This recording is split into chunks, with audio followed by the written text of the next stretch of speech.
Normal programming obviously has been set aside and will be set aside for the foreseeable future so that we can give you the latest information and the latest responses by the government to this terrorist threat and this terrorist attack on the United States today.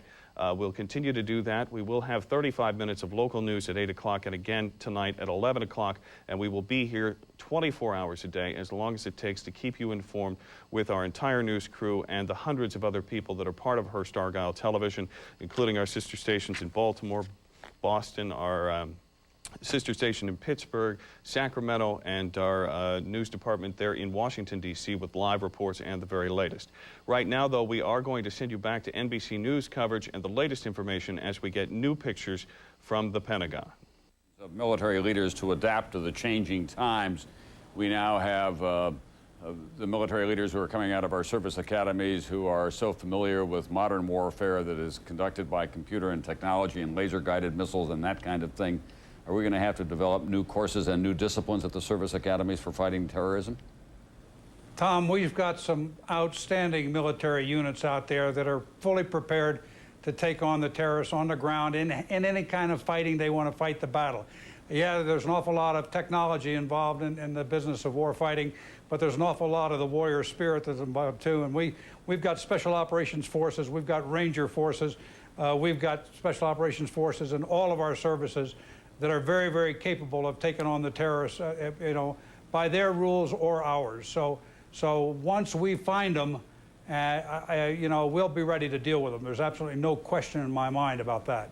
If you were back in the Pentagon and someone said we're going to have to put a military component into a commercial airline security in this country, either in the skies or on the ground, would you be for or against that? Well, you know, it's sort of it rubs me the wrong way. A lot of people said that about the drug war. You know, we ought to have a soldier with a bayonet standing on every street corner in the United States of America, and I'm very uncomfortable with that from a constitutional standpoint. On the other hand, we do have some people, some very, very highly trained people that could perform that role very, very well if indeed we decided to put somebody like that in each of our aircraft. All right, thank you very much, General Norman Schwarzkopf. Yes. Can I give you one more observation, which I think is very pertinent? Absolutely. You know, in the Gulf War, some of the people today criticize what we did in Iraq. We went to extraordinary ends in the Gulf War, even endangering our own forces more so to avoid attacking innocent civilians. And yet what these bastards have done is deliberately attacked innocent civilians, and that's the difference between them and us. Well put, General Schwarzkopf, as usual. And of course, a lot of people have been talking today about the comparison between Pearl Harbor and this attack. It is the most serious attack since Pearl Harbor, but that was a military attack on a military installation, and we knew exactly who was responsible for it at that time. So this is a whole different order of magnitude, and I'm afraid that this is going to be a very dark day in America for a long, long time, and the consequences are yet to be resolved for all of us. We want to share with you now just what kind of a surrealistic day this was over lower Manhattan after there is the plane that comes in for the second attack on the South Tower. It appears to have gone all the way through. We don't know whether it was just the fireball that did that. It was fully loaded with fuel for a transcontinental flight, and that plane, which also had its origins, as I remember now, in Boston, flew right into the South Tower of the World Trade Center about 20 minutes after the first plane flew into the tower that you see just before you. And then, of course, which was unexpected to many of us in terms of how swiftly it happened, they came down.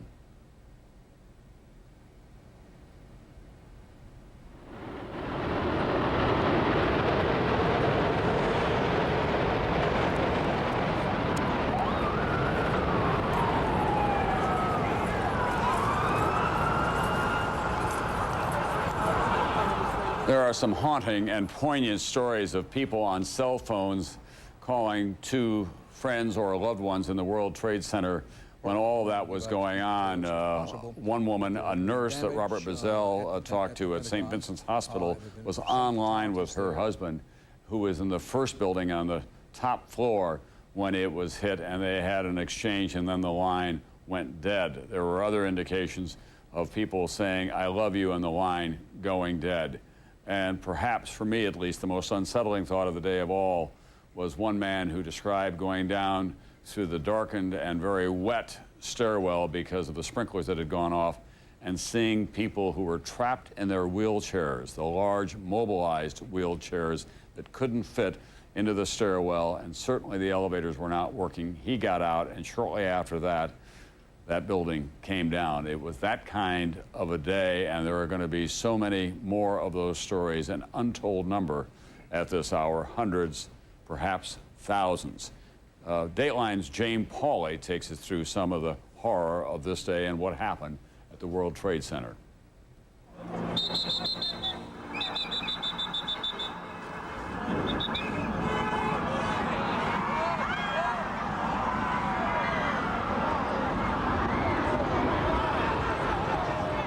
The mighty World Trade Center tumbling down.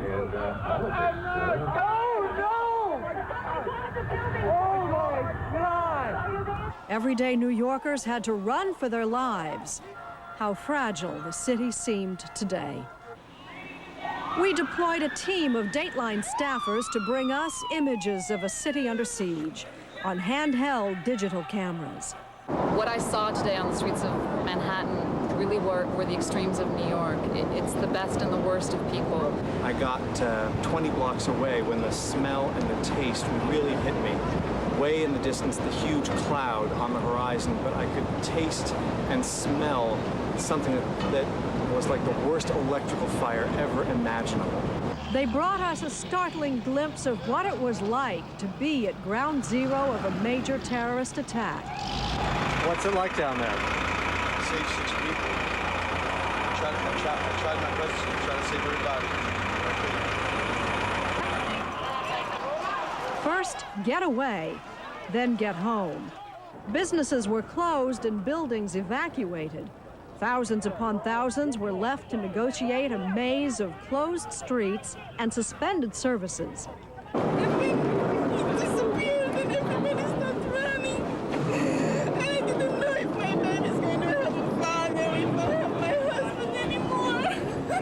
There's a real sense of panic on the streets among the tens of thousands of pedestrians, and it was easy to see why.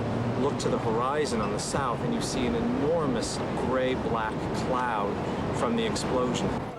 As they moved towards safety uptown, people tried to keep up with the flurry of events any way they could. Even the wounded walked. This woman was on the 19th floor of the World Trade Center when the first explosion hit. Hurt, but lucky to get out before the building collapsed. We found her 30 blocks north, heading to Bellevue Medical Center. A huge cloud of gray, huge cloud of gray came and everyone started running and stampeding and everyone was falling on the ground. And I don't know what knocked me over. I don't know if it was the person or just the force of the wind. But I fell down, I just covered my head. I prayed that a building wouldn't fall on me, and I really thought I was going to die. Doctors and medical students lined up like extras on the set of a disaster movie.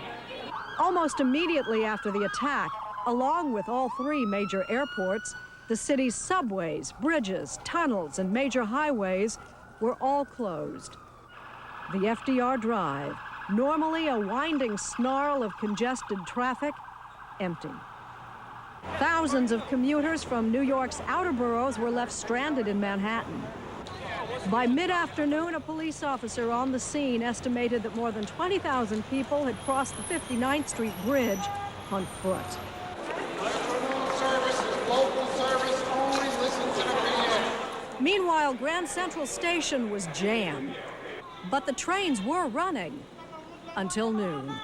I remember standing in Grand Central and watching a man and a woman just scream and embrace each other and feel relief. I felt their relief to see each other again. After people had been managing to get out for about 15 minutes, all of a sudden they announced that they were evacuating the building, and people were ordered to get out immediately, and workers in their orange vests were running for the exits, and we didn't know what was going on. We just ran with them. Confused passengers poured out of the building after a bomb threat. It hit me that this building really could blow up, and I was scared. I was afraid that the building literally could blow up underneath my feet.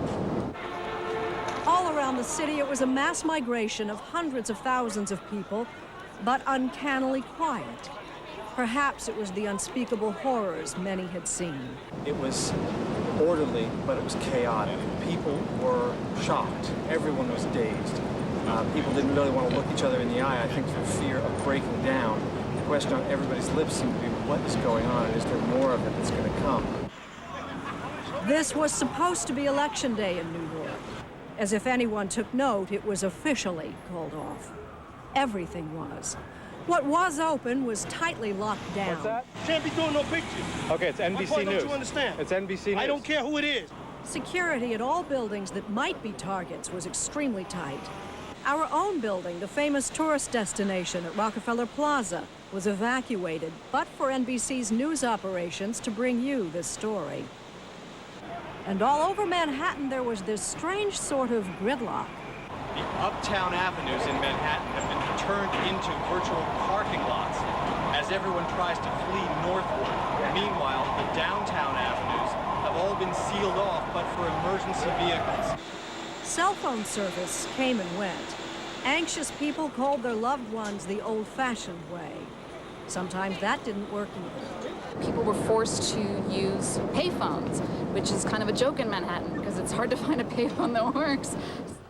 The only thing that was easy today was getting lost in the scramble. She doesn't have a cell phone. They don't work anyway. She is not mobile because she's got emphysema and she can't walk very fast. David Douglas's 64-year-old mother lives in an apartment building just 4 blocks from the World Trade Center. Soon after the attack, she had chest pains. So he flagged a passing car and the driver headed for the nearest hospital. But I said, look, lady, please, my mom can't walk. Please, please just take her north as much as you can because she can't breathe well. He tried to follow on his rollerblades, but lost track of the car and spent the rest of the day searching hospitals. So I just want to know, is there any system of finding people with... Well, they're doing the best. We're doing the best we can. It's pretty chaotic. He searched family reunion centers. Lucille Abato. Spell? A-B-A-T-O. And even public schools, desperate to find his mother. Are there any people being kept here? Finally, after 4 hours of futile searching, he called home. There was a message on his answering machine. It's my mom. She was safe, staying with a friend in his very own apartment building. She's in my building. For 2 New Yorkers, a small moment of comfort in a day when so many others will find none. Not just me and you, but all these... We could all use a little good news, and that is so typical of New York. It's the tough guy city in terms of reputation, but of course it's got a tender heart. Chris Colvin, one of my colleagues, told me tonight that there are reports as well of very long lines outside all the blood banks in the city because the line has gone out that they do need blood, and in fact they've turned them away in some instances. And I had here a moment ago, let me find it, there's been a call that has gone out for medical personnel, particularly for physicians. Doctors in and near New York City, contact 518-431-7600 if you can offer assistance. Medical personnel are needed. The number is, see if we can get this on the screen later, 1-800-628-0193. As you might expect with all the medical facilities in New York City, the doctors and the medical personnel are overtaxed, to say the very least. So they're looking for physicians in the city. Many of them who are not emergency room physicians, have their own private practices, are asked to respond to the hospitals of their choice as well. MSNBC's Edie Magnus is in Pennsylvania now, about 80 miles from Pittsburgh, where one of those planes went into the ground today. It did not hit a target of any kind, and she has the latest for us now. Edie? Tom, I'm on a country road that goes between the towns of Lambertsville and Shanksville in Pennsylvania. And beyond all of these lights, you see the glare of the media satellite trucks. It is a very dark night here in the country, but it is very busy. about a half a mile to a mile or so beyond, just over my shoulder, sort of where you see all those trucks headed down, in an open field of an old strip mine, is where lies the wreckage of United Flight 93, which, of course, as you all have been reporting, took off from Newark, destined for San Francisco, never got there. 38 passengers, 7 crew, no survivors. The debris here is spread over a 3 to 4 mile radius, which has now been completely sealed off and is being treated, according to the FBI, as a crime scene. Governor Tom Ridge made some remarks earlier at a press conference. He had flown over the site. He said the emergency response here was immediate. He also said, and I don't know whether or not you all are able to see pictures of this, but this is one of those cases where the pictures really do tell the story, that sort of the most horrifying aspect of this particular crash scene is how little debris is visible. There is a large crater in the ground, and I'm hoping that you all are seeing it as I'm talking about it, but that's really all you see is a large crater in the ground and just tiny, tiny bits of debris. There has been at least one report that the investigators out there, and there are hundreds of them, as I said tonight, have found nothing larger than a phone book.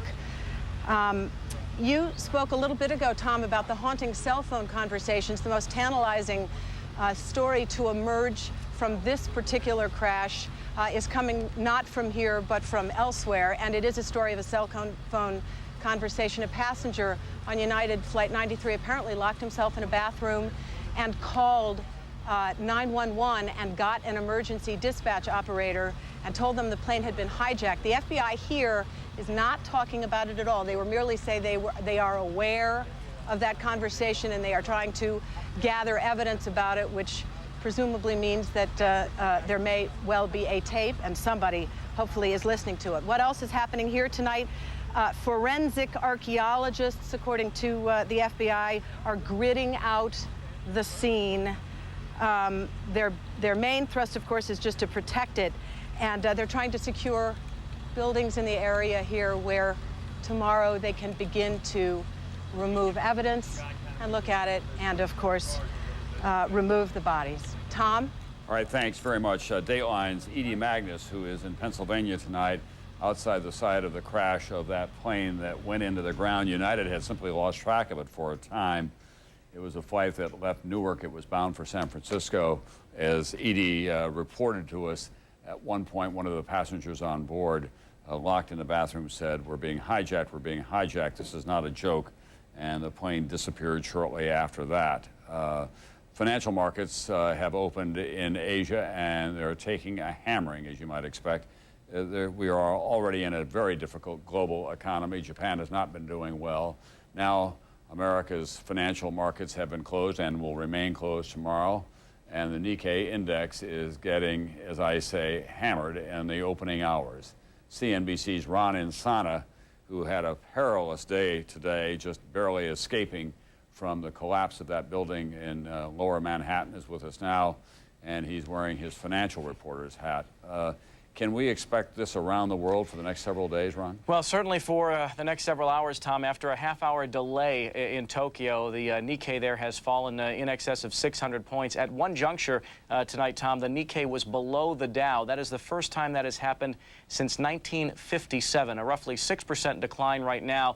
Markets from Australia to Tokyo to Shanghai all down roughly 6%. Monetary officials and other economic officials throughout the region saying they will do what is necessary to restore stability to the markets. That usually means pumping cash into the economy to make sure this decline doesn't get fully out of control.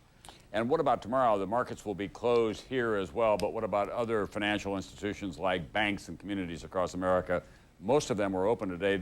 Would we expect they'll be open tomorrow as well? I suspect so, Tom. With respect to the financial markets, there is this one-day closure, something we have not seen actually since the end of World War II. But it would appear that Federal Reserve officials would like to see the banks fully functioning. It is not the type of event where you would want necessarily to take a bank holiday and create a sense of panic among consumers who are already clearly uncertain about the economic outlook in the wake of today's tragedy. So the banks, we understand, will likely be open, but the financial markets, as you say, will be closed. Now, how the financial markets do in Europe will also be a key test for what happens here when they do reopen on Wall Street 1, 2, or 3 days from now. One of your colleagues at the other end of the day is David Faber of CNBC. He's on Squawk Box, of course, which plays before the markets open most mornings. Big problem in this country, as you know better than I do, with consumer confidence. There are a lot of CEOs tonight and their principal officers and a lot of boards of directors, I would think, are having emergency meetings about how they're going to deal with this dislocation in the American economy, David. There's no doubt about that, Tom. In fact, there is a lot of concern overall about corporate confidence and consumer confidence, something we've all been focused on in terms of where this economy stands right now. As we pointed out many times, the consumer has sort of kept us out of recession potentially. The question is, what will be the reaction to this tragedy today on the consumer front? And of course, the confidence of CEOs and corporations is also going to be sorely tested. I've spoken to a number of the senior executives at a few of the big investment banks, the big commercial banks, and they're certainly worried. They aren't concerned about the financial system suffering over the long term, but they do admit that there are going to be some fairly significant short-term disruptions in the financial systems from things such as just check processing and the fact that a lot of that went on down in lower Manhattan. People who want their money in other parts of the country may have to wait. Securities processing and things of that nature, the settlement of trades, all of these things, the guts of our financial system in a way, were involved in this area. Many of them, unfortunately, in the very buildings that collapsed and others around them as well. And we don't know yet, do we, for sure, how much damage may have been done to some of the circuitry of the market? We don't, Tom, and that's a good point. We simply won't know, as we've heard from so many of the reports from people on site. They can't get that close to many of the structures that are still burning. There is a concern about the telecommunications network in the area and whether that, in fact, could be impacted to a large extent. Many institutions, both foreign and domestic, rely on the ability to transfer funds in and out of that area as well. Hard to say at this point where that stands. And as well, the back office, the keeping track of all of the processing that goes on, that a lot of firms had in the World Trade Center, other firms that were even headquartered there also. Questions about all of those kind of things. Certainly they pale in comparison to the human tragedy here, but they will be things that have to be dealt with in the days and weeks ahead. Thank you, David Faber of CNBC, and Ron Insana, our colleague, as well. And that was very well put at the end. The economy at some point will come back. Money can be replaced. The human loss today, however, and we still do not know the full proportions of that human loss. That's a tragedy that will be with us for some time. The New York City Firefighters Union still saying that at least 200 members of that union, 200 of New York's finest who were down there on emergency and rescue details right after the initial planes went into the World Trade Center, they are missing and presumed to be dead tonight. We do not know how many people are still trapped in the rubble of those two 110-story buildings that came down, nor do we know the exact death toll, for that matter, in the Pentagon, where the fires continue to burn. I just want to repeat, in New York City, for those of you who are listening to us here or in New Jersey, please contact 518-431-7600 if you can offer assistance. This is the Healthcare Association of New York State, a trade group which has volunteered to forward this information to emergency officials. The number rings and rings, but it will go through. The information that they collect is given to the city's Department of Health. That 1-800 number at 628-0193, you'll probably get a busy signal, so the number to call is 518-431-7600 if you can be of some assistance, either as a physician or as a trained medical technician or trained in the area of medical assistance of some kind. Let's go to Tel Aviv now to Donna Friesen. That is an area, of course, that has gotten a lot of attention today. Palestinian youngsters were in the streets on the West Bank celebrating this attack on America, while Yasser Arafat was condemning it. Tell us, it's now late there, obviously, what the evening was like in the Middle East, Donna. Well, Tom, people here in Israel and in the Palestinian territories were glued to their television sets through the course of this day, stunned by events, TV stations with wall-to-wall coverage. This is, sadly, a place that is accustomed to almost daily terror attacks, but nothing, of course, on the scale, the magnitude of what we saw today in the United States. Leaders from throughout the region, Egyptian President Hosni Mubarak, Libyan leader Muammar Gaddafi have condemned the attacks. Among the first to voice his horror was Palestinian leader Yasser Arafat. However, as you said, there is a great deal of anti-American sentiment in this part of the world, and some of that was expressed here within hours of the attack.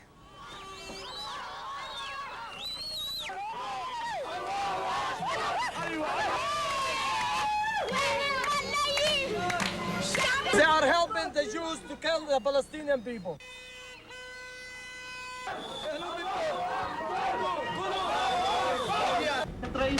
First, how do you comment on the bombings in the United States? We are completely shocked, completely shocked.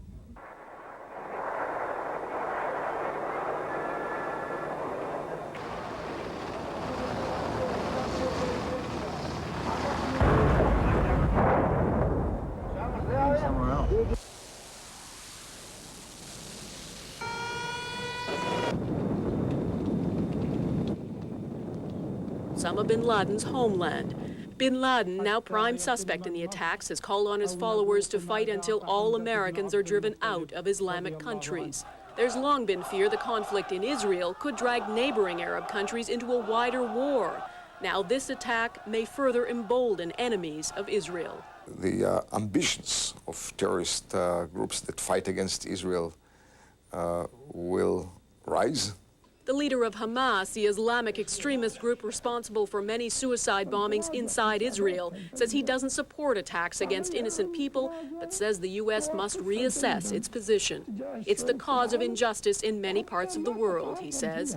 Tonight, Israel's prime minister calling for an international war on terrorism. I believe that together we can defeat these forces of evil. At the American embassy in Tel Aviv, flowers of sympathy. I think very few Americans now don't understand how Israelis feel.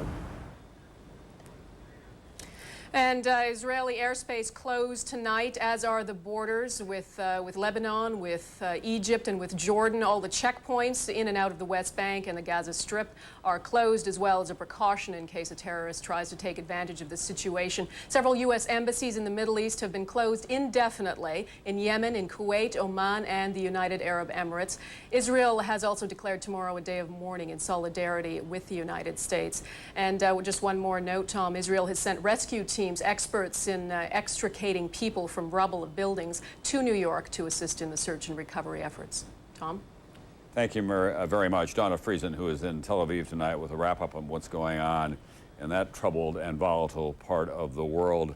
It goes without saying that the terrorists were not just a ragtag group of people who acted in some kind of spontaneous or ad hoc fashion. It was a very carefully planned and very efficient operation from their point of view. They must be thinking tonight, wherever they are, that they have succeeded in this first stage of this terrorist war against the United States, but it is far, far from over. The price has been very heavy for the United States in so many ways, and we still do not know the full cost of this terrorist attack today. But the President of the United States tonight pledged to the American people that, in fact, that there would be justice visited upon the terrorists and any nation that may harbor them. And he then also praised the American people as they came together to help heal the wounds of this long and difficult day. Let's go back to NBC's Robert Hager now, who is at the FAA, and talk about where we go from here with the National Transportation Safety Board and the investigations that are already underway.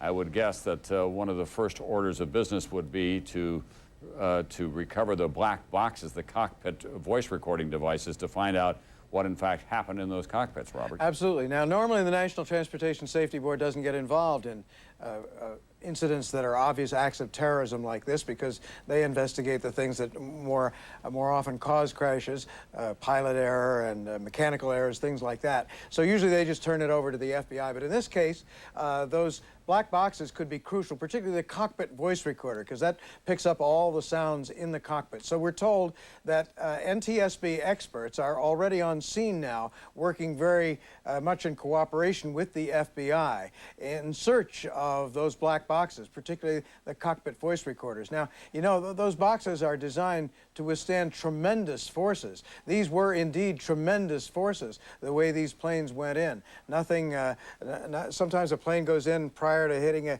airport runway and goes in at kind of an angle, and the forces aren't nearly what these are, but smacking right into that Trade Center building like that, or in the case of Pittsburgh, nosing it at a steep angle into the ground, that's a lot to expect of that box, but it may very well be that the cockpit voice recorders have survived that. So now we've been told that NTSB investigators are on site in Pennsylvania and in New York City around the World Trade Center, and right here in their backyard in Washington around the Pentagon to see if they can find that cockpit voice recorder. And Robert, I think you were the one who told us earlier today that an air traffic controller in New Hampshire did pick up a fragment of a radio transmission from the first flight, the American Airlines Flight 11 that left Boston.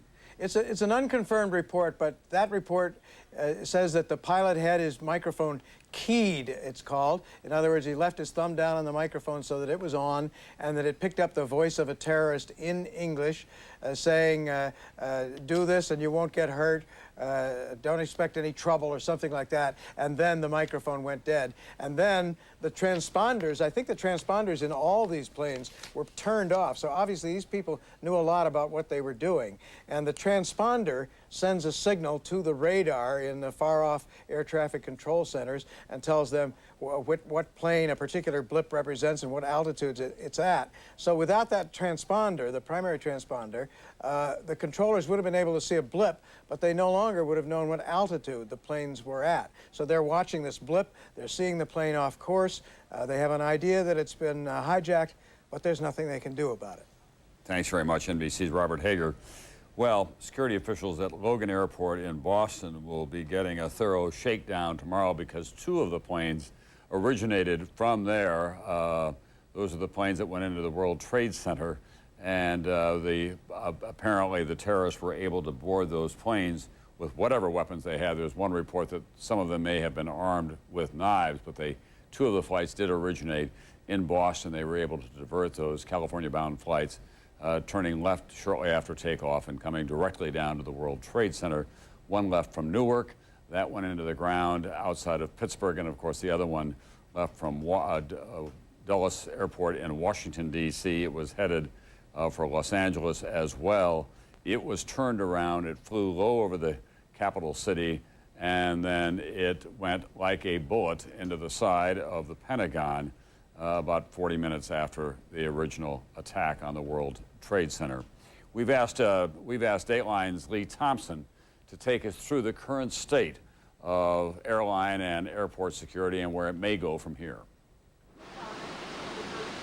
For years now, one of the primary focuses of aviation security has been to prevent terrorists from smuggling bombs onto our planes. But what was never fully anticipated was that the planes themselves would become the bombs, guided missiles in the hands of the terrorists. It was a jet. I couldn't believe my eyes. The agency charged with spearheading airport security and safeguarding the skies, the Federal Aviation Administration. Now, after the most devastating terrorist attack in U.S. history, the FAA, often criticized for lax enforcement and bureaucratic bungling, is itself under siege. The FAA has blood on its hands because it's not doing its job and hasn't been. Michael Boyd is an independent aviation consultant with commercial airlines among his clients. We have a major security problem, obviously, and the FAA is at the middle of it. We've known this for years. I've said it for years, that to a trained terrorist, our airports look like a laundromat. You can get in and get out. Along with each commercial airline disaster have come new revelations of serious failures by the FAA. Perhaps none more frightening than the multitude of security lapses. Asking grandma whether she's packed her own bag isn't security when whole perimeters of airports look like sieves. 1988, Lockerbie, Scotland. A terrorist bomb blows Pan Am Flight 103 out of the sky. The aftermath brought both recriminations and recommendations. Our government assured us airport security would be beefed up. Additional security personnel were hired, metal detectors, X-ray machines, and most recently, bomb detection technology. All were deployed to combat the threat of terrorism. But time and time again, in the 12 years since Lockerbie, gaping holes in security have been exposed. Holes the FAA pledged to fix. Holes that government reports warned still remained. Holes that were likely exploited by these terrorists today. There appears to have been a total breakdown at least 3 airports in this country. Give us the scenario of what might have happened. Well, there are 2 plausible scenarios. Either someone was able to get through the security side at those airports, or maybe even more likely, people working on the ground crews had been compromised. How easy is it, and tell us the plain truth, to get a gun or a bomb on an airplane?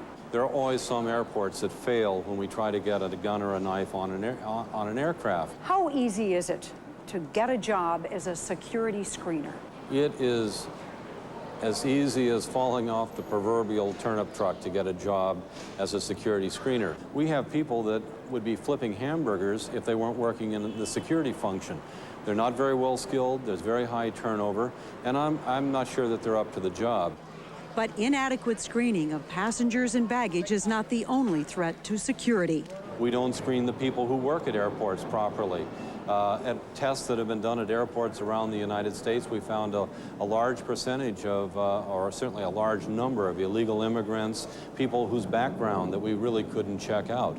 In fact, as Dateline reported in 1996, our producers applied for and were given jobs at 2 of the biggest airports in the country. At Newark Airport in New Jersey, where one of the hijacked planes departed this morning, our undercover producer was hired on the spot, no questions asked, and no job references checked to drive this electric car. But within 2 days, he was working security, checking carry-on bags. He was given no training. And watch how our undercover producer wanders along tarmacs and throughout airplanes without the ID to be there. And he passes some 10 other airport employees without being stopped. At Hartsfield Airport in Atlanta, our producer was hired as a baggage handler without the required background check. Again, he was free to roam on airliners like this one. After Dateline's broadcast, the FAA did change policy to try to prevent these types of security breaches, but recent government reports indicate problems persist. This year, the General Accounting Office warned security screeners at U.S. airports continue to miss as many as 20% of weapons smuggled in carry-on luggage during FAA-sponsored tests, and that FAA plans to improve hiring, training, and supervision of security screeners, including the companies that provide them, are woefully behind, in some cases up to 2 years. It's too early to say whether the terrorists gained access to the planes today because of poor security checks or someone working on the inside. But this much is clear. The hijackings were well planned, and the terrorists highly trained. Once on board, they knew exactly what to do. Experts say once airborne, there was little the crew could have done to fend off the attackers. Once on board the aircraft, it would not at all be difficult to gain access to the cockpit. Cockpit door is not like the vault door in a bank, for example. They're rather fragile. You can kick them in if you had to. Barry Schiff is a retired commercial pilot for a major airline who flew both Boeing 757s and Boeing 767s, the same kinds of jets involved in today's attack. Pilots go in and out of the cockpit as they need to go to the restrooms. Coffee is brought to them, so the door is opening every once in a while anyway. And even if the cockpit door were locked and nobody were going in or out, it would not be difficult to threaten a flight attendant such that she would get the pilots to open the door because of fear for her life. Though pilots are trained to handle hijackings, Schiff says historically they don't usually result in fatalities, much less the downing of an airliner. In most cases, a hijacking is not a dangerous situation. Most hijackings are easily resolved. There's very little a pilot can do if an armed hijacker comes into the cockpit. In most cases, he'll believe that a hijacking is going to end peacefully. In most cases, they normally do. He would have no idea that his aircraft were going to be used as a missile. Commercial pilots do have the ability to push a button to communicate to air traffic controllers that their plane has been hijacked. But apparently none of the pilots this morning even had a chance to send the signal. If one had to speculate, I would say the terrorists were flying the aircraft, not the airline pilots who should have been flying the airplane. Mainly because I don't believe any airline pilot would intentionally fly into the World Trade Center, even with a gun at his head. We may never know exactly what happened in the cockpits, but both the FAA and the airlines had to have known that something was terribly amiss, as each of the planes veered inexplicably off their flight paths. What you are looking at is the actual radar tracking of the two flights that left Boston's Logan Airport this morning. American flight number 11, shown here is the blue plane, takes off first. United Flight 175 takes off next. Both proceed west towards Los Angeles. They are fully fueled for a transcontinental trip. Then, somewhere near New York State, the planes abruptly change direction, now flying southeast to Ground Zero, the tip of Manhattan. American Flight 11 finds its target first, Tower number 1. 21 minutes later, American Flight 175, in red, flies south of Manhattan, then makes a sharp turn to the north, where its final chilling moments aloft were captured on videotape. Meanwhile, United Airlines Flight 93 leaves Newark Airport in New Jersey for San Francisco. The radar shows that somewhere near Cleveland, the plane makes a sudden U-turn, then disappears.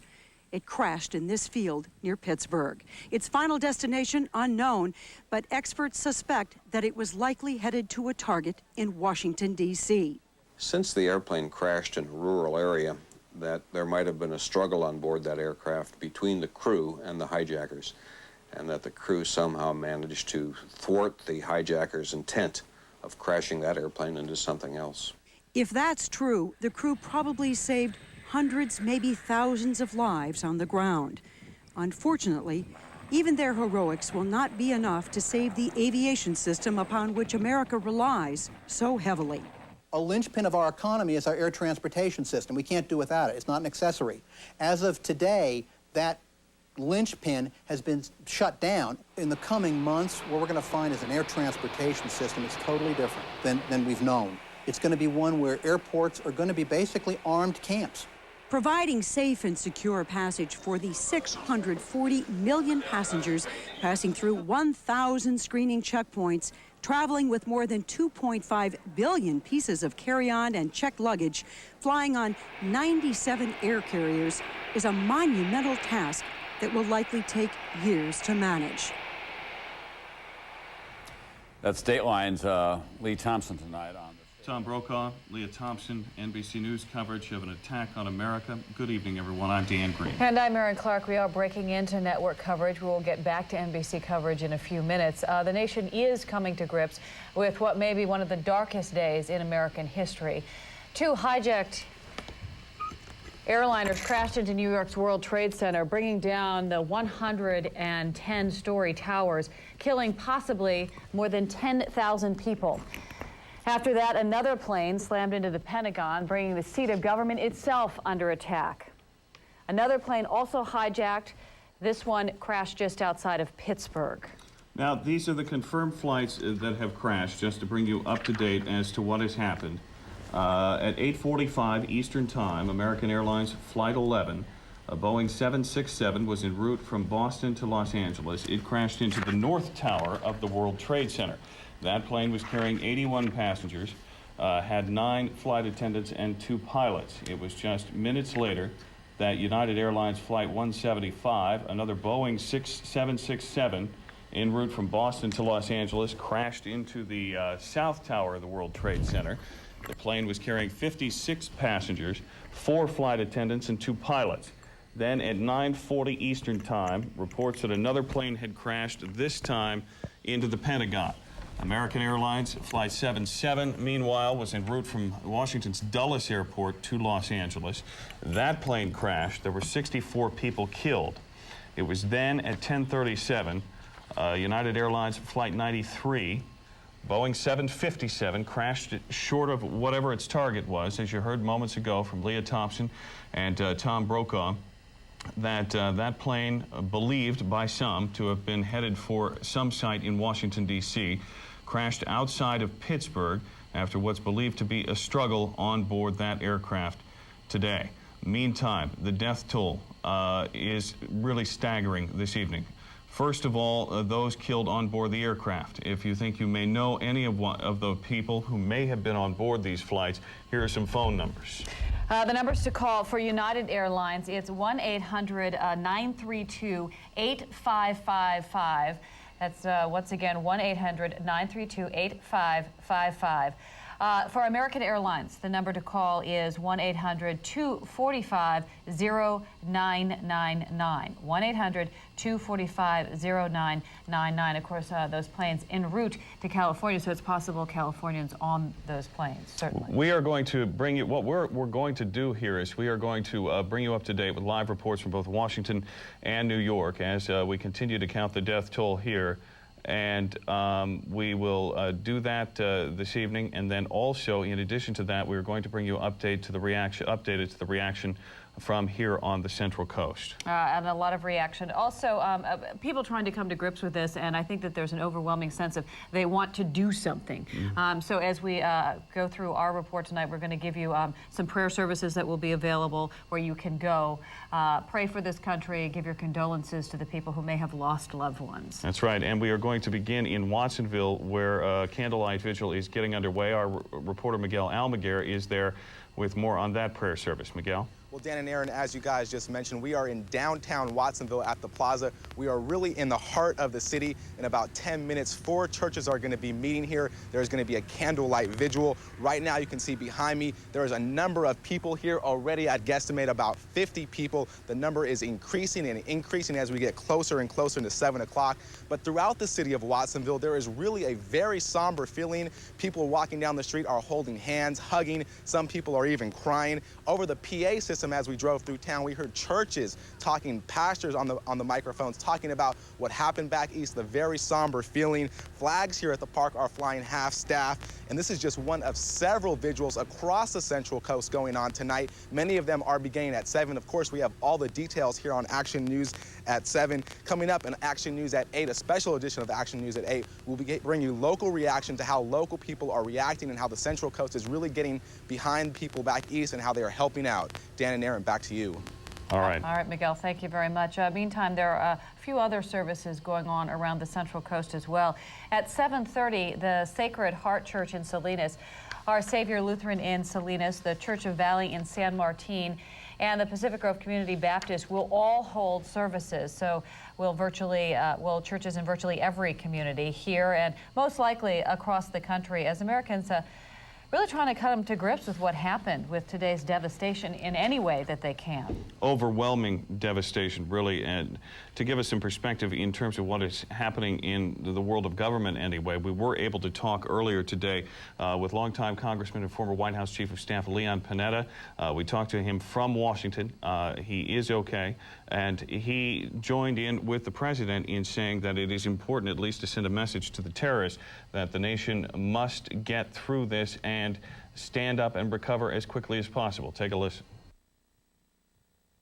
So I think it's really important for this country to get back to business, for the president to be back here to exercise leadership on this kind of crisis, and for all of us as citizens to join together to make sure that the one signal we send to the rest of the world, and particularly to other terrorists, is that we are not a country that is going to be controlled by this kind of terrorism. And this country has been getting a lot of support from its allies, British Prime Minister Tony Blair, as well as a number of other world leaders voicing their outrage to today's incident. It is worth noting, though, that Leon Panetta makes a good point. Get back to business as soon as we can. Also at this hour, Governor Gray Davis and local lawmakers are moving into action. The Lieutenant Governor held a phone conference with the state's mayors. Our news director, Lawton Dodd, was with Salinas Mayor Ana Caballero, and he joins us live in our Salinas newsroom with details on that. Hi, Lawton. Hi, Aaron. Yeah, there's a lot of different things. A lot of different cities are facing different challenges around the state, depending on size, depending on utilities. Nuclear plants in the areas and so forth and so on are dictating whether or not they're going to be closing various operations. We we talked to the mayor about what was discussed on the conference call with Lieutenant Governor and the other mayors and her decisions about whether or not, and it turns out we will not be closing buildings in the Salinas area moving forward. Here's what she had to say about that. It doesn't look like it's going to be necessary. Obviously, there was some feeling that the larger cities in the state of California were targets. There were comments made by some of the cities that own public utilities that they had heightened security measures to make sure that their facilities were protected. We don't have public utilities in our city, and we don't have an airport, and so we haven't really felt it's necessary to do much other than to coordinate with the county and the state with what's going on. So there you have it. Doesn't look like we're going to be closing things down here in Salinas. Earlier we talked about how still CHP, Coast Guard, immigration, all on heightened alerts, all taking extra steps to make sure things are safe on highways, on bridges, along the coast, in ports, and we'll see how long that continues to go on. All right, Lawton, thank you very much. Well, the Monterey County Office of Emergency Services did open up today in response to this terrorist attack. And they say that the Central Coast is not in danger, but still all state buildings under heightened security. The Presidio of Monterey has been shut down. NPS is shut down to non-military personnel.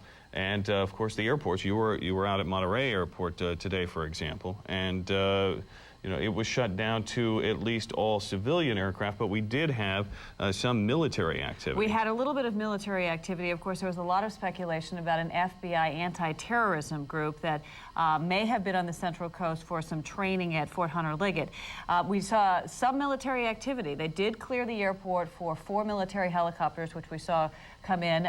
We did expect all day to see some kind of a military transport plane to not only take personnel but also equipment back east. It did not materialize, but that's not to say that it won't. We sort of got the indication from some sources at the airport that may happen in the next day or so. There are those choppers coming in.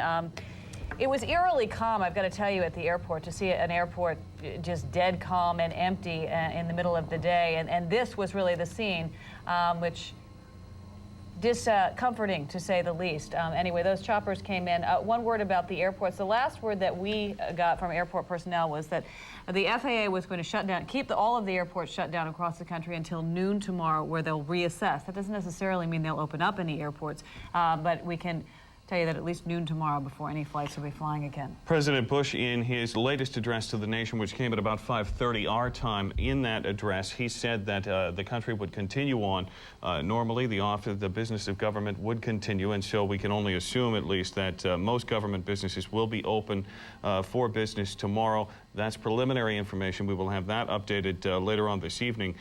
In the meantime, he also said it's very important that the economy continue on, so whether or not markets will be open tomorrow, particularly in light of really the savage attack on the World Trade Center in one of the critical areas of the New York Stock Exchange and the NASDAQ being the World Trade Center. Well, the heart of the financial district of this country, for sure. Many areas on heightened alert. The Monterey County Sheriff's Department also reacting to the bombing. The sheriff's tightening security at all the county's major public buildings, just as a precaution. The sheriff has ordered that all sheriff's facilities will have a heightened state of security. The jail is on lockdown at this time. We have additional personnel that have been assigned to security assignments in and around the sheriff's main public safety building. Well, the Monterey County Courthouse also had to be closed today in an unrelated incident. Quite frankly, some jerk called in a bomb threat, and as a precaution, they did evacuate that area, and nothing was found. It was a hoax. Everyone was able to go back to work there. But it has clearly been a very, very emotional day for all of us, particularly for those who are deeply concerned about their relatives back east, perhaps employees that may have been working in the World Trade Center, in the Pentagon, or had been traveling today. From a personal standpoint, I have relatives that work in the World Trade Center, and I know that it is very difficult to get information at this point, and I think that people are just going to have to be patient. It is not going to be forthcoming quickly, for sure. So patience is one thing that we're just going to have to accept whether we like it or not. Also, we want to note that if you're traveling in your car, you have to be away from your television for any extended period of time. There are 4 radio stations that are simulcasting, so you could always get information, NBC network coverage as well as our coverage right here on KSBW. That's right. 1460 KTX, 1380 KTOM, KOCN at 105.1 and KTOM at 100.7 will be simulcasting the latest information to keep you updated. In the meantime, I would encourage you to get the latest information and developments, including images and so on, to check out our website. It is the KSBWchannel.com. In fact, Aaron and I were going over it just before we got here. In addition to images and detailed information, there is also, for example, something that I know a lot of you parents out there are dealing with, some tips on just how to talk to your kids about this. A very difficult subject, and we could all use a little advice in that department, particularly the older children who are asking a lot of questions, and I know that's happening in my house. So you'll find some information on that, some very helpful information on our website, theksbwchannel.com. This is a dark, dark day in the history of the United States of America. September the 11th, 2001, a day in which we do not know how many people were killed. We do know that the magnitude of this tragedy will be immense, particularly compared to the other ones that we look back on in history. Some 2,400 people died in the attack on Pearl Harbor, and today that number may actually be dwarfed in comparison to the death toll that we may see today. It is the single most significant loss of life on American soil we have had since the Civil War in this country. And so it is a tragic day indeed. We will keep you updated with the very latest information here, including some special newscasts later on. We do want to point out that we will be here at 8 o'clock for an uninterrupted special local report from 8 to 8:35, I believe is. And then we will be back on from 11 to 11:30. We'll give you some other information as well. And we'll update you in between. That's right. And so in terms of other developments, we will continue to bring you the latest information through NBC, our colleagues at Hearst Argyle television stations across the country, our IBS website colleagues as well. And we will continue to bring you the latest information throughout the evening here on KSBW TV. Right now, though, we are going to go back to the coverage of the attack right now on the Pentagon and NBC News. This day that will be remembered for so long, for so many terrible reasons. Yes,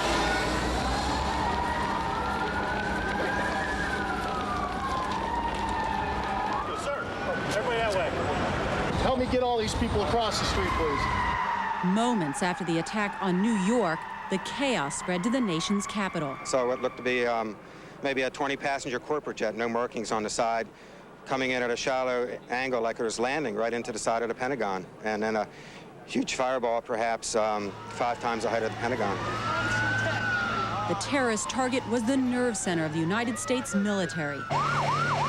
An explosion ripped through the building that since World War II has symbolized America's power.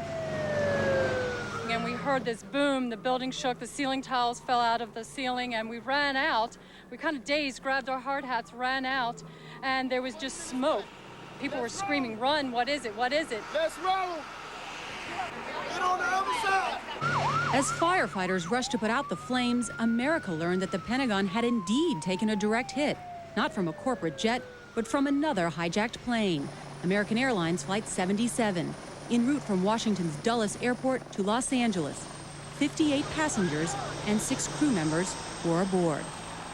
There may have been as many as 100 more people killed or injured inside the building. Dozens were rushed to area hospitals, yet to be accounted for, others that may still be left in the smoldering rubble. Here in Washington, D.C., we are at threat condition Delta. Washington, D.C., now in the crosshairs of terrorism.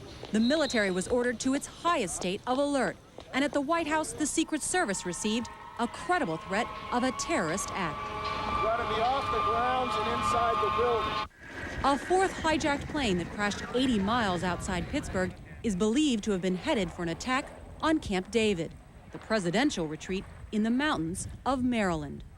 The president wasn't in town, but Vice President Cheney was.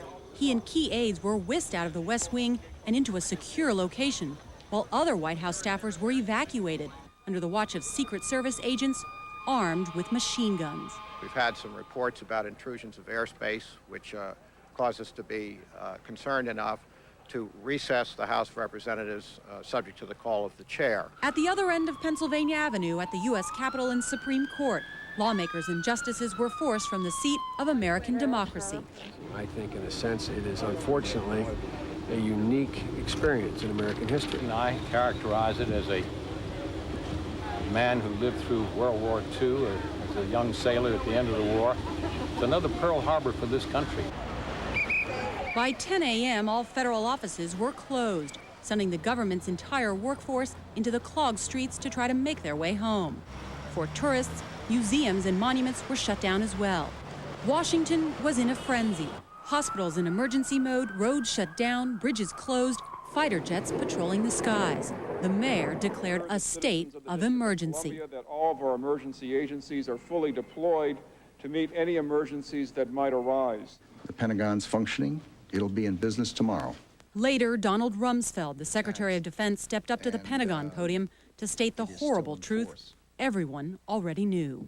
There is no question but that the attack against the United States of America today was a vicious, well-coordinated, massive attack against the United States of America. What kind of world do we live in? This is terrible. It's just awful.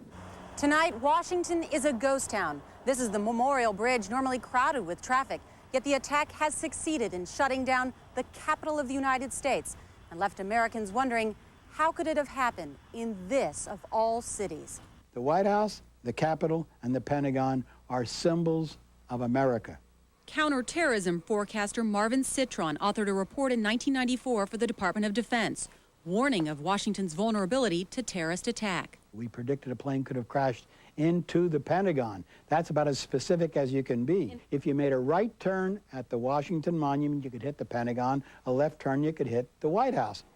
He advised back in 1994 that air traffic be controlled over and around all federal buildings, but he says this recommendation was not implemented. People are wondering today how the Pentagon, which is the symbol of America's military power, could be hit by a plane. How could that happen? Because we're a free society. The balance you've got in the United States is access and freedom to complete security. Despite heightened security after the Oklahoma City bombing and barriers at the White House, Citron says Washington became complacent about protecting itself. We've let down. We strengthened ourselves during Oklahoma because the crisis was there. We were in a crisis mode. Once we get rid of that mode, we go back to laissez-faire. But is it even possible to protect Washington, a symbol of democracy, but also the nucleus of the country's power? You cannot defend against this kind of an attack. The Pentagon is just one more Washington office building. That's all it is. It's not a fortress. Noel Cook is a former Pentagon counterterrorism chief. Just this June, he authored a report warning that an attack of this kind was imminent. Now he says the nation has to face the reality of terrorism in our own backyard. What's emotionally gripping is the feeling that this thing has come home to roost in a major way. We are vulnerable in ways that we never were prepared to admit to ourselves, and we're going to have to cope with that. Marvin Citron concurs. He predicts a city under siege. I think people are going to be more looking around. It'll look more like Israel, where the people there are accustomed to attacks from terrorists, and they're prepared, and they look for things. We'll do more of the same thing. The first step for now, a show of determination by President Bush, who returned to the White House at the end of a tragic day, hoping to allay the fears of a stunned and terrified nation. That's Nora O'Donnell, who covers Congress for NBC News and Washington in general. The D.C. Police Chief Charles Ramsey said tonight, nothing in Washington, D.C., your nation's capital, is likely to be the same again. That's the police chief of that city. But as far as security is concerned, there is no longer any such thing, he said, as business as usual. Already Pennsylvania Avenue in front of the White House had been closed down. There had been some talk about reopening that. That talk will disappear in a heartbeat as a result of this attack on the Pentagon today and the terrorist attack up here in New York City. What goes on in a cockpit when there's the kind of chaos that we witnessed here today? Well, someone who knows a lot about cockpit chaos in a flight that is in a distressed mode is Al Haynes. He was the man who was at the controls of that United Airlines flight in July 1989 and made that heroic, controlled crash landing in Sioux City, Iowa, and saved so many lives with his heroic action. Let's talk to you, Mr. Haynes. You were not being hijacked at the time, obviously, but what it must have been like in that cockpit. You had to be thinking about that today as you watched all these images. Yeah, Tom, I can't imagine what that crew went through. I have to believe, like everybody else has been saying all day, that the crew only had control of the airplane from the very beginning, and after that it had to be someone else. No crew would do what those people did. Yeah. What they went through had to be terrible. And they were obviously very sophisticated, the hijackers, because they knew enough to turn off the transponders so no one could track their flight. Oh, I hadn't heard that. They did turn the transponder off. Yes. And if well, that would be... Go ahead. Excuse me, they can track them by the blip, but they would have just a blip to follow, and it'd be very difficult for the controllers, I would think, to follow, yeah. What are the procedures in a cockpit if you are being hijacked? How are you trained as a pilot? Well, you have several different things you can do. One is you do send out a transponder code, but obviously they knew better than that. And that's about it. There's not much else you can do. You send the transponder code, and if they won't let you transmit on the radio, then you're just there, and that's all there is to it.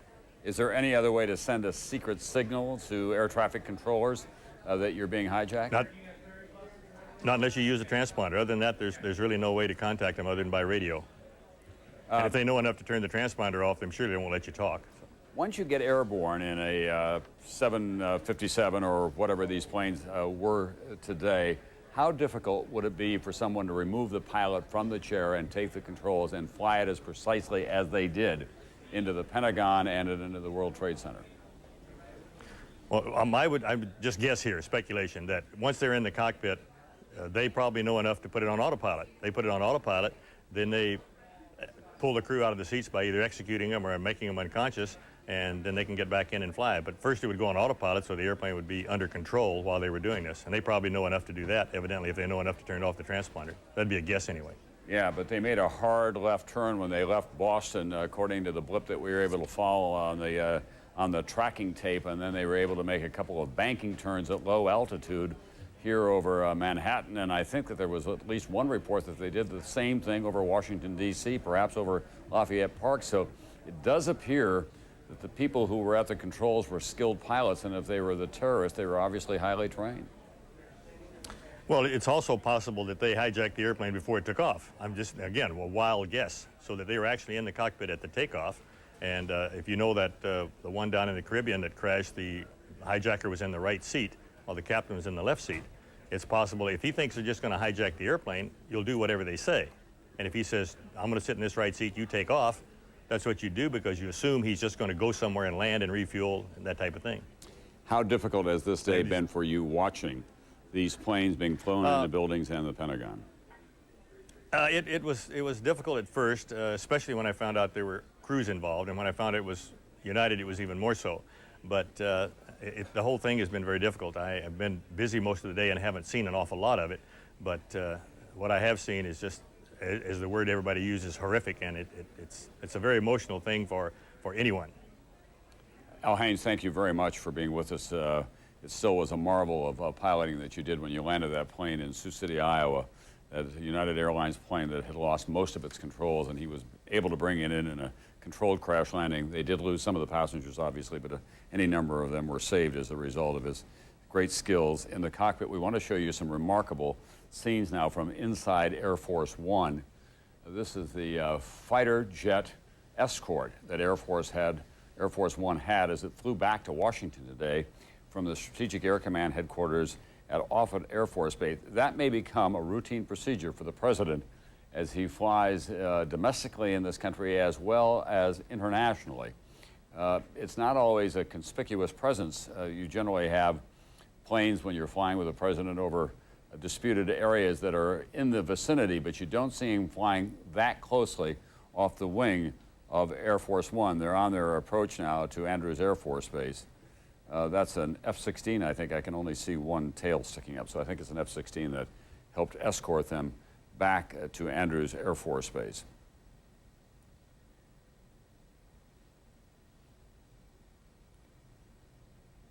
Let's go to Dateline's Keith Morrison, as he has been taking the pulse of this country.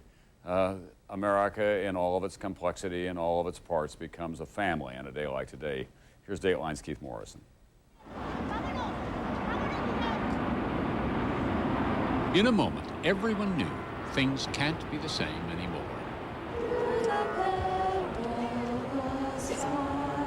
And all across the country, as shock gave way to fear or anger or some other emotion, officials in charge of places and events shut them down.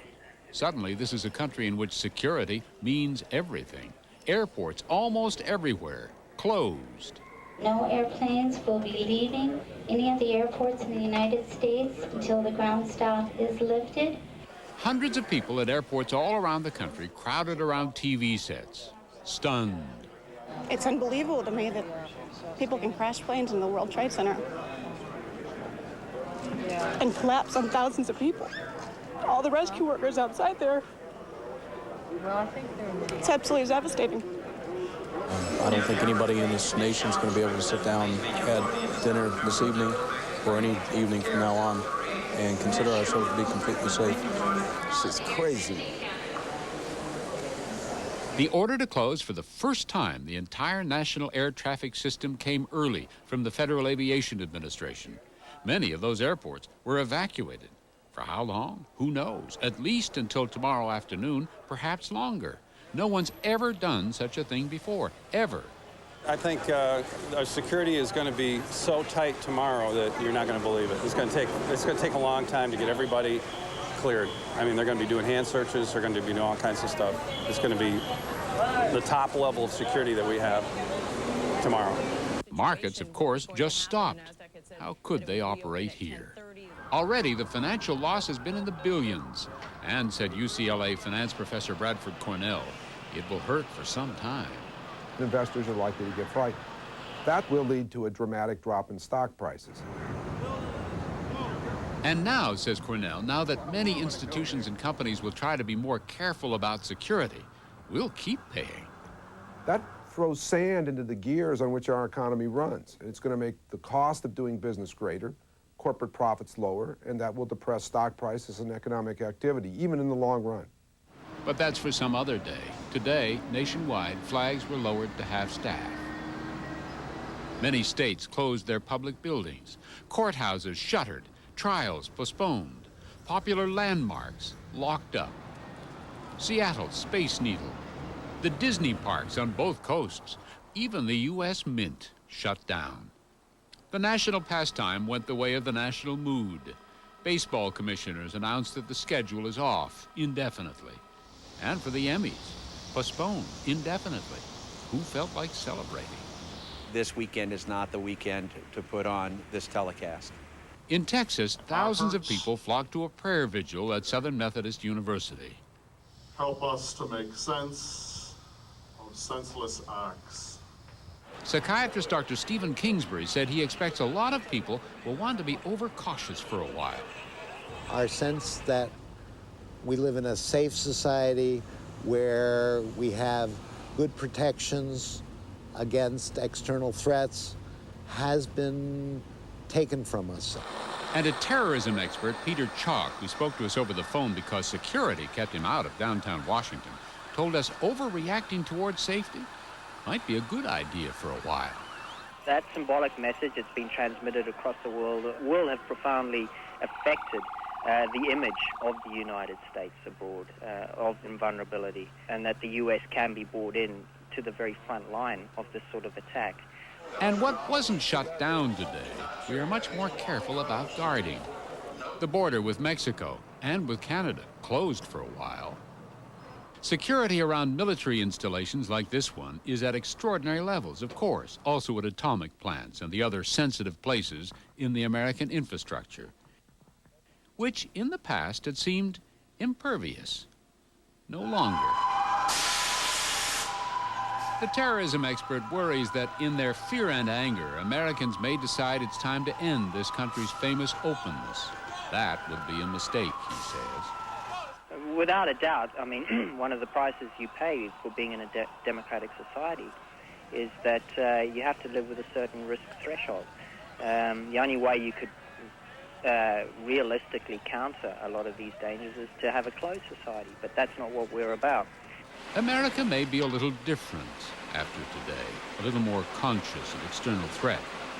As the psychiatrist said, we may have some new routines now. Does that mean that there'll never be another hijacking or terrorist attack? Probably not. Does it mean the vast majority of us will feel safer? Definitely, eventually. But not today. Today we interviewed the doctor in a park because security at his university office kept our cameras outside. That's Dateline's Keith Morrison on the mood of this country on this stunning day that so brought together America in grief and shock, frustration and anger and determination to go forward as well. We do have some additional information for you. A top New York City police official said at the end of the news conference by Mayor Giuliani that, in fact, there are people still alive trapped in the rubble of the World Trade Center. He wouldn't say how many, but they're bringing in heavy construction equipment to move a lot of the big blocks of concrete that have come down and the steel beams as well. And he says that they have recovered some victims who were still alive when they found them this evening. So that's the most heartening news that we've had from the site of this carnage in Lower Manhattan so far tonight. The work will go on through the night and for several more days. John Hanson, the assistant fire chief in Oklahoma City, reminded us earlier that in Oklahoma City the rescue efforts were going on for 7 days before they were called to a halt, and they had a full accounting of all the people who were missing. And as horrendous as Oklahoma City was, it will pale in comparison probably in terms of the number of people who were in the World Trade Center when those two buildings came down, say nothing of that 40-story building that came down later, although that area had been evacuated by that time. NBC's Maria Shriver is in our Burbank bureau tonight, and she has been looking at the people who were on those flights that were destined, most of them for Los Angeles, although one flight was headed for San Francisco. Maria, what can you tell us? Well, Tom, as you have been reporting, as you just mentioned, all 4 of the hijacked planes were headed here to California, 1 to San Francisco, 3 here to Los Angeles. And the news that came here to California when people heard that those flights were coming here brought this city almost 3,000 miles away from the New York World Trade Center to almost a complete standstill. Los Angeles was one of the first airports in the country to get the early morning call to close down. Los Angeles International is one of the airports that we've asked to be evacuated early on. That unprecedented move spread fear throughout the city that terrorism might be heading west. The city went into high alert. Federal buildings, City Hall, and the courts were all evacuated, and that was just the beginning. The chief of police attended an emergency council meeting and went on television to try and calm people's fears. We certainly want to, again, reassure the public that all is safe in the city of LA. We certainly have no guarantees, but we're certainly looking at all of the precautionary measures to ensure that the community is as safe as possible. And while there were no terrorist incidents, nonetheless, businesses came to a standstill. Disneyland closed its doors not just in California, but throughout the world. Virtually all studios closed down, including Jay Leno, who suspended production for the rest of the week. Tonight's Latin Grammys were also canceled. So was Madonna's concert and sporting events for the near future. Even the Emmys canceled Sunday's award ceremony. A celebration and a comedy show would just not be something that would be appropriate for this country this weekend. By mid-afternoon, the state's governor felt it necessary to go on television and reassure all Californians that their state was indeed secure. First of all emergency services operations are up and running throughout California. Secondly, all law enforcement and firefighting personnel at the state level are fully deployed. But despite the pronouncements from elected officials, this was a state in fear and shock. It's like a movie. I can't believe that it could happen in this country. And while thousands of Los Angelinos were stranded and frightened, the real concern here was for New Yorkers and for the families here in Los Angeles who had loved ones on those planes. American and United Airlines asked the Salvation Army and the Red Cross to be available today to offer pastoral and ministerial services to the families of victims. It's just to be there and to say to them, we are here and we'll do whatever we can do to help you through this trauma and this pain. Tom, it's important to note that neither American Airlines or United Airlines have officially released the names of the passengers on those 4 flights. But however, some family members have released some names, most notably David Angel and his wife Lynn were on the flight from Boston here to Los Angeles. Angel is well known as the producer, one of the producers of the hit television show Frasier. His colleagues released a statement this afternoon calling him an incredibly talented, kind, and gentle man, a man of incredible personal faith as well. He perished on that flight. Also, as we've been reporting, I know you have also Barbara Olson. She was the wife of Solicitor General Ted Olson. She was on the flight from Washington to Los Angeles. She was one of the few passengers on several of these flights who managed to make a cell phone call to her husband where she told him that they were being hijacked. Moments later, her plane crashed into the Pentagon. Several other names have trickled out, but we don't know whether their kin have been notified, so we don't want to go out and actually tell you who they are. American Airlines and United have both asked us to publicize 800 numbers that they have put together. This is for family and friends who have questions, who want information about whether loved ones actually did get on those flights. The United hotline is 1-800-932-6555, and the American Airlines hotline is 1-800-245-0999. And they're quick to point out that people who are just who have no real personal connection should not tie up these lines. These are phone numbers for families, for concerned members of families who might have loved ones on those flights. But people here, if you flew over this city today, you wouldn't even recognize it because these normally clogged freeways were virtually empty. Many people kept their children at home from school, although the school system did go on as usual, and people have been asking the city to return to normal. But very much, this was a city very much in shock this morning. Throughout the day, people thought this terrorism might be headed this way. So we'll continue to keep you up to date on the California situation. Tom? Thanks very much, NBC's Maria Shriver. I suspect that was the case across the country as well, even for cities and small towns that were not the destination of these airplanes, that things did come to a stop today because it was one of those events in which America coalesces around its sense of national identity and shares the television set as well, trying to keep abreast of what has been going on. We're joined now by New York Governor Pataki, who has been down at the scene of this carnage all day long. Governor, tonight we heard a top New York City police official say that there are still people alive, that they do expect to recover some people from that wreckage throughout the night tonight. Is that your understanding as well? Well, we certainly hope so. The rescue efforts are ongoing, and they have the highest priority. We have the city of New York has the finest police and fire rescue teams in the world. They've been augmented by our state, National Guard, and federal help, and everything that can be done is being done, and we're just praying that we can recover some people who might be in the rubble right now.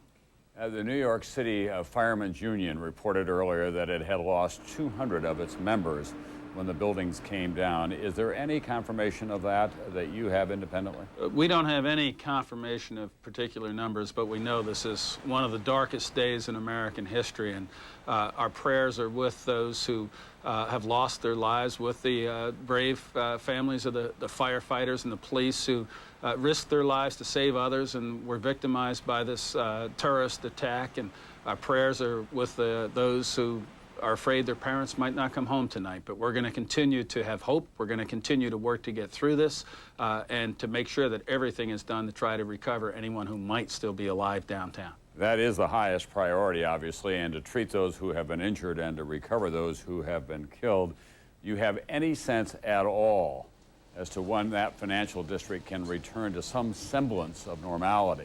Tom, as you know, we've closed New York City south of 14th Street for tomorrow.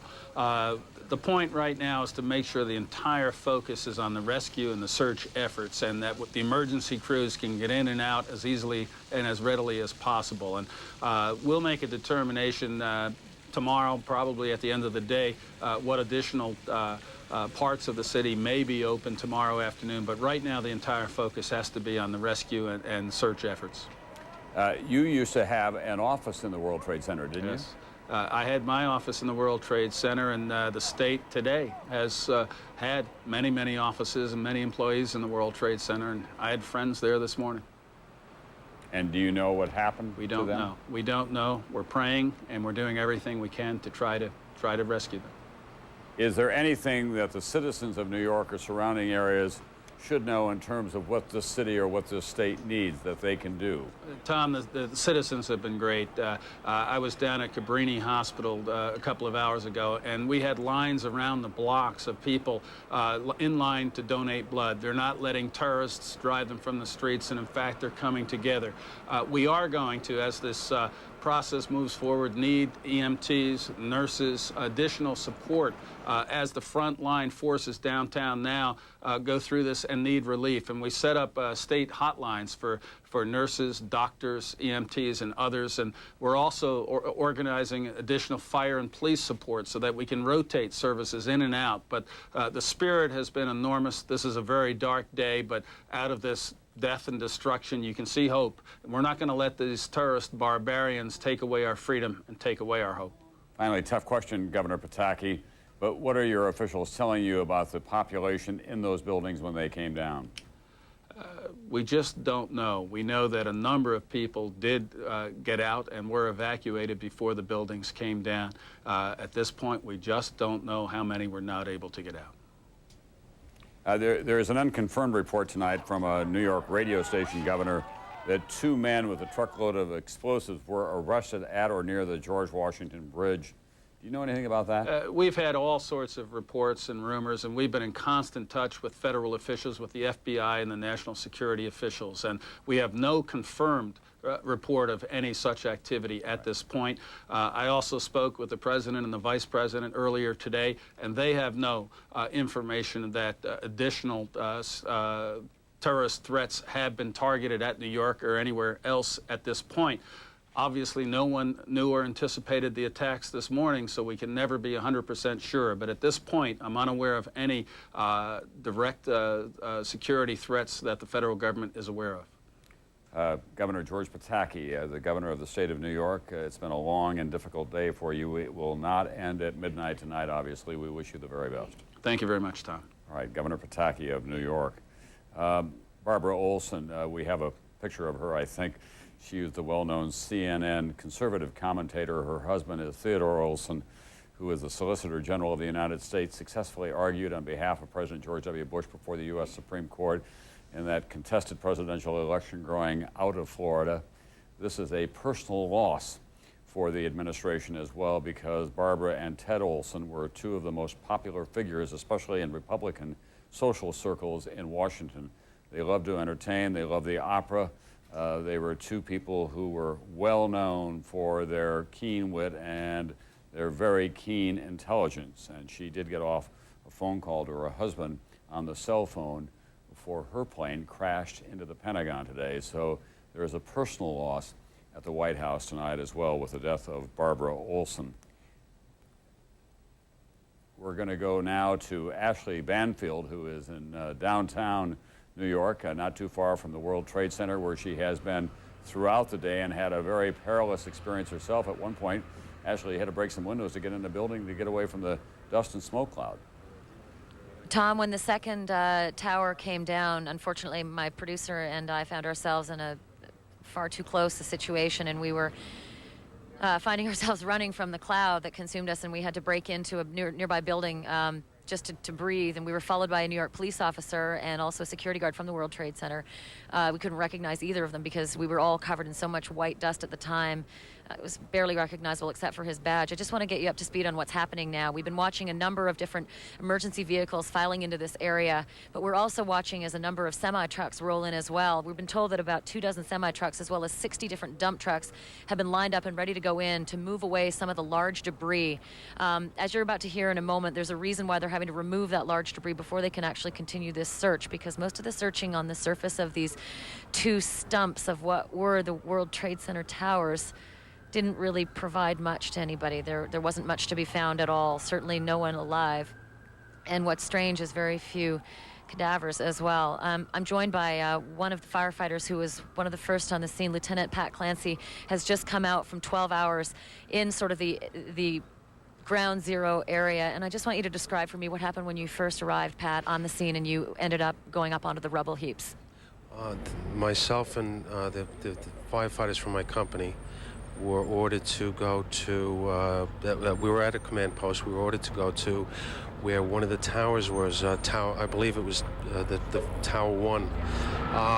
There was nothing really there, but maybe 5 or 6 stories of debris, and we slowly climbed over as much as we could and started searching for people that might have been on surface, and trying to crawl into some of the crevices and crawling out, hitting tools, looking for possible firefighters or civilians. You knew at the time there would be firefighter casualties. Did you have any idea that the number as it stands is about 200 of your colleagues?